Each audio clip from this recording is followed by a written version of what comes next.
غامدی صاحب، ایک عورت ہے اور وہ غیر مسلم مرد سے شادی کرنے کے لیے کنونسڈ ہو جاتی ہے کہ میں تو میرے پاس ہیں دلائل اس کے لیے، اور اب ہم اس کو اجازت دے دیں گے اس بات کی؟ بات یہ ہے کہ میرے اجازت دینے نہ دینے کا سوال کہاں سے پیدا ہوا؟ میرا کام تو یہ ہے کہ میں استدلال کے ساتھ دین کی دعوت اس کے سامنے پیش کر دوں. یعنی جب یہ مرحلہ آئے تو مجھے یہ دیکھنا چاہیے کہ وہ کیا استدلال ہے جو وہ پیش کر رہی ہے، عورت ہے یا مرد ہے.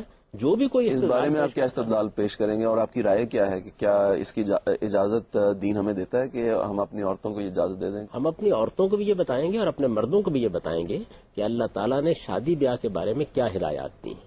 سوال یہ ہے کہ ہمارا مخاطب کوئی استدلال پیش کر رہا ہے یا دین سے ناواقف ہے.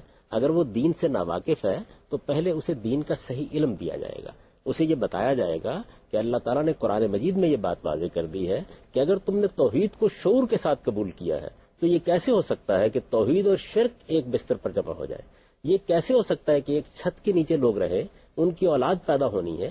شادی کا معاملہ کوئی ایسا معاملہ نہیں ہے، اس کے کچھ نتائج ہیں جو نکلنے ہیں، اور اس میں اس بات کو روا رکھا جائے کہ شرک اور توحید کو جمع کر دیا جائے، الحاد اور خدا پر ایمان کو جمع کر دیا جائے. یہ بات ہم بتائیں گے اور پوری وضاحت کے ساتھ بتانے کی کوشش کریں گے. لیکن فرض کر لیجئے کہ ہمارا مخاطب دینی کے بارے میں واضح نہیں ہے، اس کی تربیت ایسی ہوئی نہیں کہ وہ دین کی چیزوں کو اس طریقے سے سمجھ سکے، تو پھر ہم وہاں سے بات شروع کریں گے جہاں سے پہلے اسے دین کے مبادی سمجھائے جائے.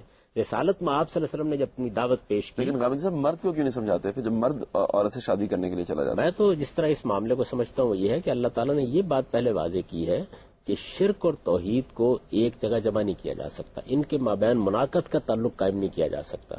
نکاح ان لوگوں کے مابین ہونا چاہیے جو توحید کو ماننے والے ہیں. اس کو پہلے اصول کے طور پر واضح کر دیا.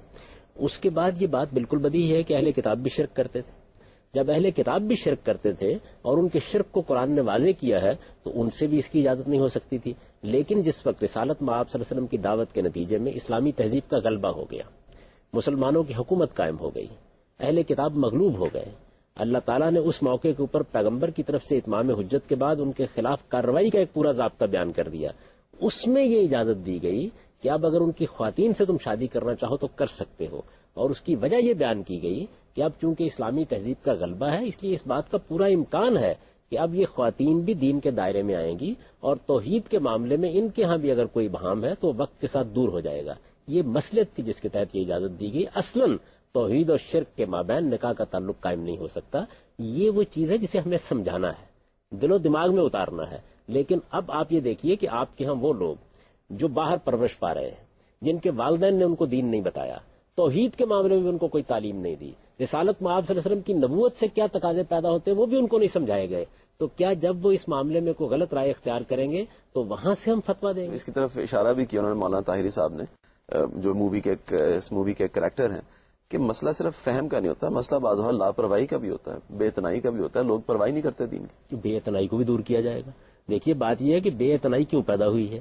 اس کا مطلب یہ ہے کہ علم میں کمی ہے، توجہ دلانے میں کمی ہے، انذار میں کمی ہے، لوگوں کو خبردار کرنے میں کمی ہے. آخر کوئی سبب ہوگا نا.